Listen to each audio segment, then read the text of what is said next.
हमारे राष्ट्रीय अध्यक्ष अखिलेश यादव जी ने पुरानी पेंशन बहाली के लिए, हमें लगता है आने वाली 10 मार्च को समाजवादी पार्टी की सरकार बनेगी और 350 से पार सीटें भी आएंगी।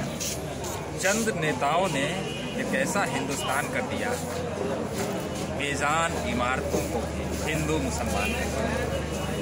उत्तर प्रदेश में चुनाव चल रहा है, चुनावी माहौल सरगर्मी पर है। आज हमारी टीम हरदोई जिले के मल्लावा विधानसभा सीट पर टहल रही है, वहाँ के क्षेत्र का भ्रमण कर रही है। क्षेत्र में जब हम घूमे, देखे, लोगों से बात की तो टिल्लू भैया एक नाम उभर कर सामने आया। इत्तेफाक यही था कि हम सामने से गुजर रहे थे रोड पर और ये टिल्लू भैया का चुनावी कार्यालय दिख गया। मन में जिज्ञासा हुई कि आखिरकार टिल्लू भैया इतना नाम लिया जा रहा है क्षेत्र में, तो उनसे चल के बात करें आखिर उनके पास ऐसे क्या मुद्दे हैं कि जनता उनको पसंद कर रही है। और ये अच्छी बात थी कि टिल्लू भैया भी हमें यहाँ पर मिल गए, हमें इंतजार भी नहीं करना पड़ा। और हमारे साथ बैठे हुए हैं देश वर्मा टिल्लू भैया, जो समाजवादी पार्टी से यहाँ के प्रत्याशी हैं। टिल्लू भैया, बड़ा क्षेत्र में नाम है, आखिर कौन सा ऐसा जादू है आपका? धन्यवाद फौज इंडिया का। और क्षेत्र में ऐसा हमारा कोई जादू नहीं है, बस ये है कि क्षेत्र की जनता ये चाहती है अपने जनप्रतिनिधि से डायरेक्ट रूबरू।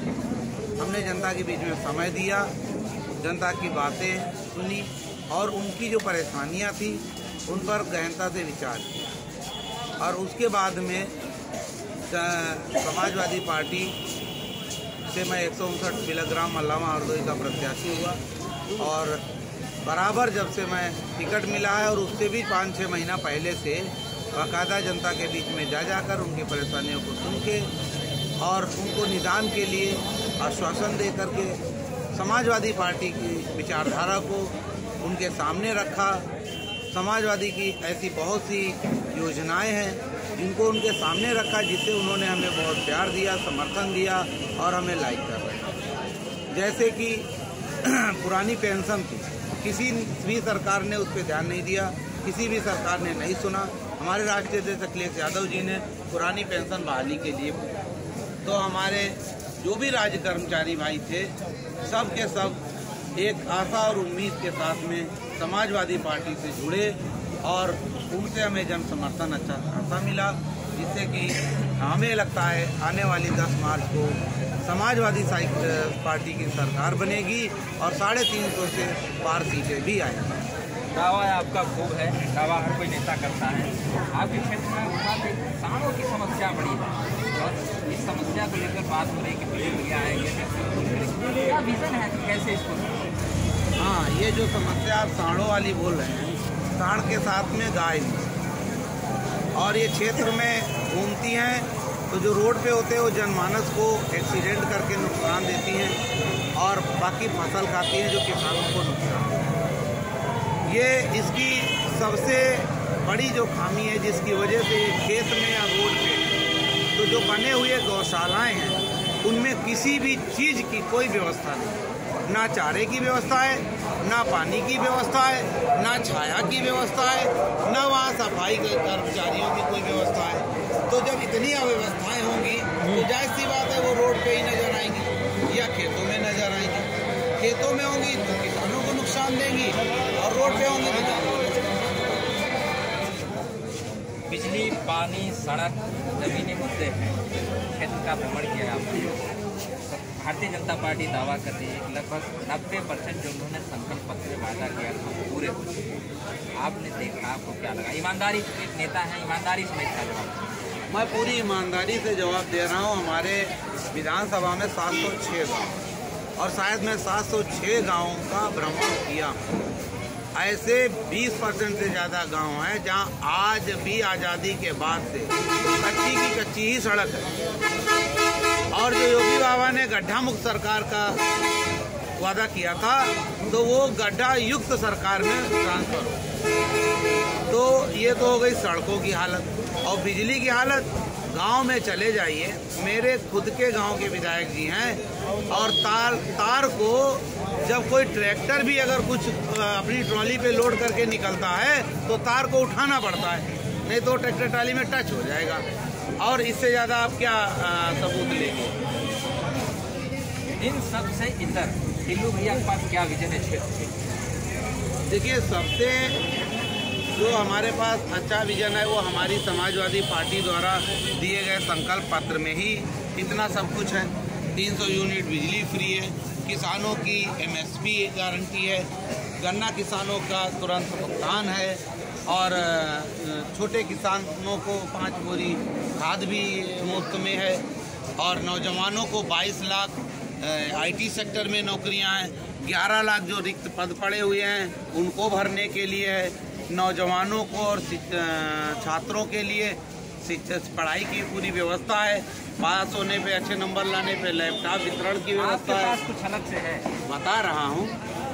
इतनी सारी जो योजनाएं हमारी पार्टी के पास है, उन्हीं पार्टी की योजनाओं को यदि हम धरातल पर उतार ले जाएंगे तो ही हमारी बहुत सी समस्याओं का निदान हो जाएगा। क्षेत्रीय समस्याएं भी होती है और हाँ, बता रहा हूँ, जो क्षेत्रीय हमारी समस्याएं तो गाय की जैसे समस्या है, मंडी में दलाली की समस्या है, खानों में जो समस्याएं हैं, अनगिनत समस्याएं हैं ऐसी तो, और पानी की समस्या है, सिंचाई के लिए जो नहरों से पानी नहीं आता है, ट्यूबवेल के लिए कनेक्शन के लिए लोग दर भटकते रहते हैं, ट्यूबवेल का कनेक्शन नहीं होता है।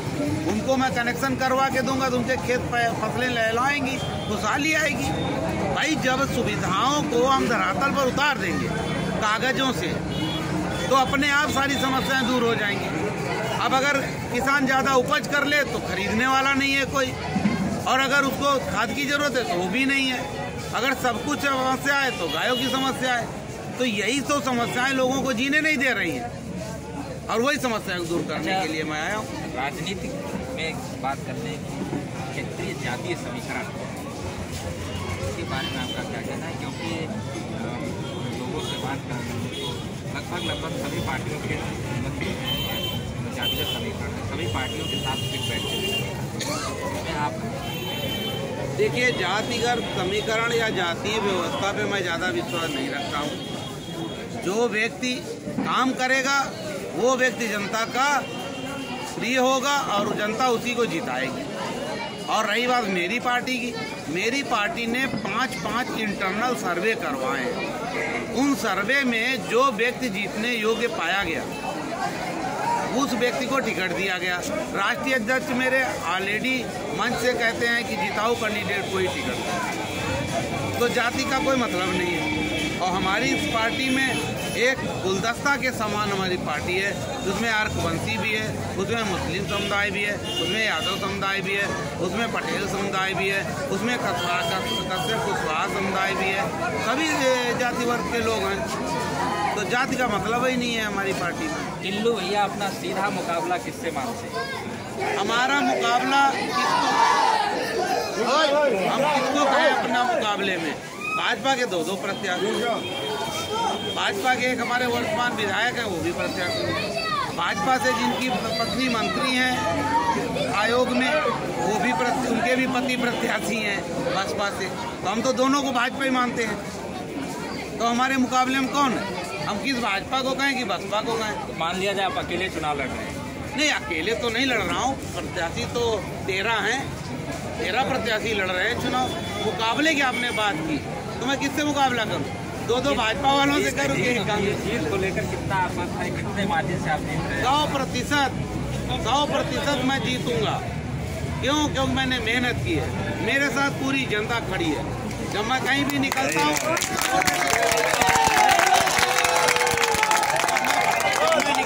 किसी भी मोहल्ले में जाता हूँ तो वहाँ पर 5 साल से लगा करके 15 साल तक का बच्चा टिल्लू भैया जिंदाबाद, टिल्लू भैया जिंदाबाद से नारे लगाएंगे। अपने क्षेत्र की जनता से हमारे मैं अपनी जनता से जितना प्यार और मोहब्बत चाहता था, जितना उनसे समर्थन चाहता था, उससे मुझे कई ज़्यादा वो मिल रहा है। मैं अपनी जनता का शुक्रगुजार हूँ जो हमारे लिए, चाहे वो धूप हो, चाहे छाव हो, चाहे ठंडी हो, किसी भी समय पे जहाँ पर मैं कोई भी कार्यक्रम करता हूँ, मेरा सफल कार्यक्रम होता है, मैक्सिमम से मैक्सिमम भीड़ इकट्ठा होती है और मैं किसी को किसी भी भीड़ को कभी भी मैं अपने आए हुए कार्यकर्ताओं का आज तक कोई भी आर्थिक मदद नहीं कर पाया हूँ। उसके बावजूद भी वो हमारे साथ भूखे पैसे भी खड़े। ये थे हमारे साथ विजय शर्मा और टिल्लू भैया मल्लावा के प्रत्याशी, जिनका स्पष्ट मानना है कि जीत उनकी ही होगी। हालांकि जीत किसकी होगी ये तो समय की गर्त पर है, लेकिन यहाँ पर कार्यकर्ताओं का जोश उत्साह ये बता रहा है कि निश्चित रूप से चुनावी माहौल जो है गर्म हो चुका है। कैमरा पर्सन उपाध्याय के साथ मैं आलोक द्विवेदी, एक्सपोज। नमस्कार, मैं हूं अमन यतन वर्मा और इस समय आप मुझे देख रहे हैं ऑन एक्सपोज इंडिया।